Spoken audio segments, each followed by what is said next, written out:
Per acabar aquesta part, té la paraula en Carles Mas, en representació de PIMEC.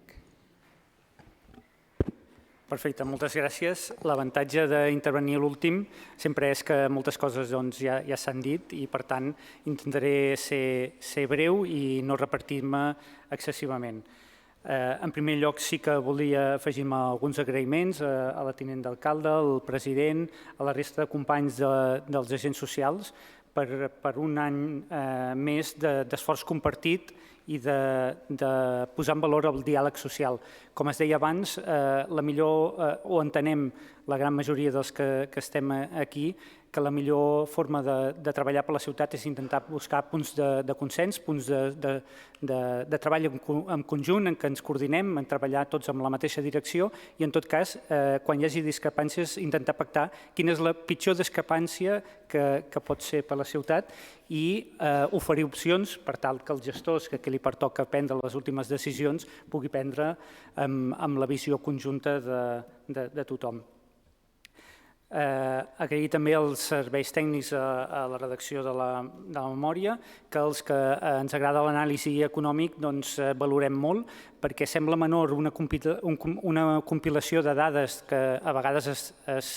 es publiquen de forma desagregada. El fet de posar-la junta i poder-la analitzar any rere any de forma sistemàtica ens ofereix una visió que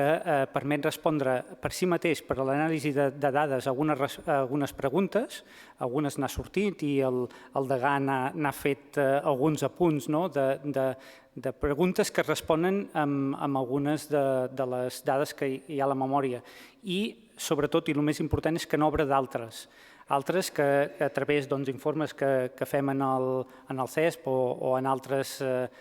llocs van intentar aprofundir en els reptes de la ciutat. Sí que no volia deixar de dir que més enllà més que fer un resum de la visió que podeu trobar de PIMEC o de les petites empreses de la memòria de les dades, sí que volia traslladar 4 idees, que alguna ha sortit, però sí que voldria matisar-ho, 4 idees molt resumides del que pensem de la memòria de 2024 i aquest any 2025. La primera idea, que també s'ha dit, sobretot també al degà, és la fortalesa de la ciutat i, per tant, quedant-nos amb la idea que la ciutat va bé, és dinàmica, creativa, diguéssim, l'activitat econòmica en general va bé, però també hi ha molts matisos. Hi ha molts matisos, ell feia l'accent a nivell internacional, però també quan vas al nivell micro hi ha molts matisos. Llavors, no quedem-nos amb les grans xifres, amb les xifres del creixement superior a la mitjana, el 3,8, o el que tenim la taxa d'atur més baixa des del 2007. És veritat que s'ha consolidat o s'està consolidant cada vegada més Barcelona com a hub tecnològic i digital. S'ha mencionat la importància de l'economia del visitant i com això impulsa una part de l'economia. Una dada que per mi és molt significativa és el que concentra el 34% del PIB de Catalunya. A més, Barcelona, com les grans ciutats, segueix la tendència de creixement de les regions i dels països que cada vegada creixen més en base a les seves grans ciutats. I ara es fa més una competència entre ciutats més que aquelles grans regions que s'estudiaven fa uns anys. I, per tant, un element molt positiu que mostra la fortalesa i també la fortalesa del teixit de les petites empreses, que la creació de més de 8.300 noves empreses fa aquesta fortalesa. Per tant, visió positiva, però amb aquests matisos del procés inflacionari que s'ha viscut els últims anys també ha afectat el teixit productiu, no només a la part, diguéssim, de treballadors, de les famílies, sinó també moltes vegades el treballador autònom i les micropimes segueixen la tendència social, formen part de les tendències socials i, per tant, a ells també ara una part operen amb menys marge i menys rendiment i, per tant, són més vulnerables a qualsevol sotrac de l'economia. Aquestes debilitats que s'han dit abans, barris heterogenis amb reptes particulars, la percepció que pot, diguéssim, ciutadana, que pot tenir molt a veure amb com es comporti el turisme en el futur, com el tema de seguretat o de la neteja, temes demogràfics que hem situat els reptes, la productivitat, el fet que concentri tanta producció i tanta potència econòmica. Hi ha un repte pròpiament dit, que és el fet d'haver-se de coordinar amb la resta d'administracions, perquè ja no és només la ciutat de Barcelona, sinó és la regió metropolitana la que estira pràcticament de gran part de l'economia de Catalunya. Per tant, molts matisos, sobretot també la dependència de l'economia del visitant i la dificultat per diversificar. Sé que s'està treballant en alguns aspectes per part de la nova indústria. Una de les possibilitats per incrementar aquesta diversificació és aquesta nova indústria que permet fer compatible determinats usos en determinades ubicacions que fins ara no s'havien instal·lat. Per tant, aquesta primera idea de fortalesa sí, però amb matisos i que hi ha més debilitats de les que es poden veure. Una segona idea era, i s'ha mencionat, l'habitatge i la mobilitat. I els uneixo perquè és veritat que els dos tenen components molt polièdrics, però a més molt coincidents. L'habitatge, primer hi ha un component demogràfic, ja s'ha dit, el fet d'aquesta demografia cada vegada més envellida i que hi hagi menys ràtio d'ocupació dels habitatges per si mateix en una ciutat compacta ja tensiona l'habitatge. Però és que a més, quan abans es feia referència que l'economia creix gràcies al consum privat, vol dir que el consum de les famílies i, per tant, les rentes no són finites i, per tant, si hi ha més destinació de les rentes al pagament de l'habitatge, doncs és menys consum que es pot fer i, per tant, estem arribant a un punt de creixement econòmic via consum de les famílies que cada vegada és diguéssim, marginal. I, per tant, perill que qualsevol reversió pugui tenir conseqüències. Per tant, el repte de l'habitatge,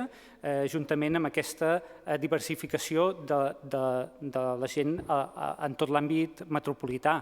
i el fet que si gent que va a viure a fora perquè aquí té més dificultats,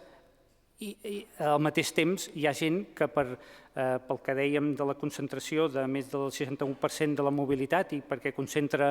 molts llocs de treball, doncs hi ha una mobilitat obligada en què forma part de la competitivitat de Barcelona i que algunes empreses ens estan manifestant que per primera vegada en els 30 anys estan una altra vegada molt tensionades amb aquest aspecte, és a dir, que el clàssic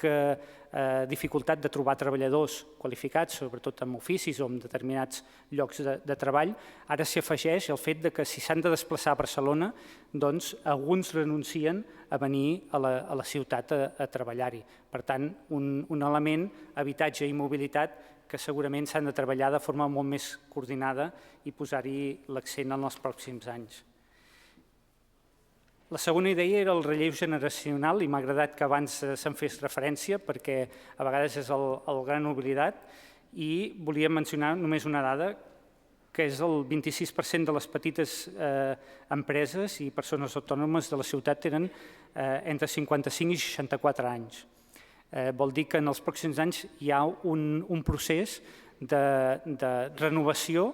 que quan es miren altres dades, i per això la importància d'aquesta compilació de dades, Barcelona té el 10% de la població ocupada en forma de persones autònomes.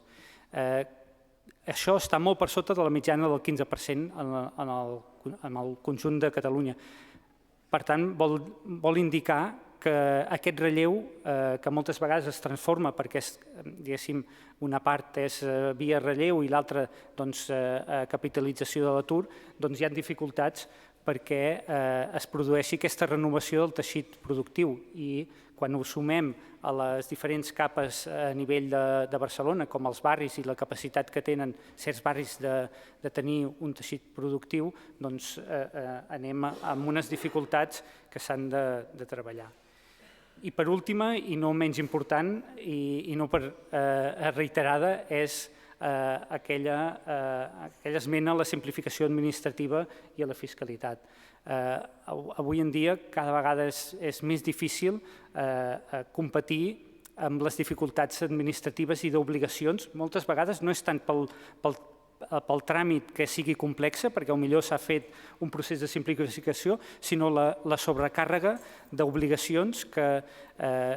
tard o d'hora sempre en parlem, però s'ha de començar a aterrar a les decisions de polítiques públiques, sobretot perquè moltes vegades es consideren petites modificacions amb taxes o amb petites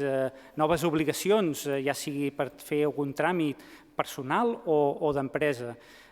que sembla innocu, però que suma amb una concentració d'obligacions que ja s'està sobresaturat. Per tant, qualsevol nova càrrega moltes vegades sembla innòcula, però no ho és, sinó que el que fa és que ens passem una mica de la poca competitivitat que en aquest àmbit té la ciutat. I per tant, aquestes 4 idees que volia destacar, per la meva part, destacar que sempre des de PIMEC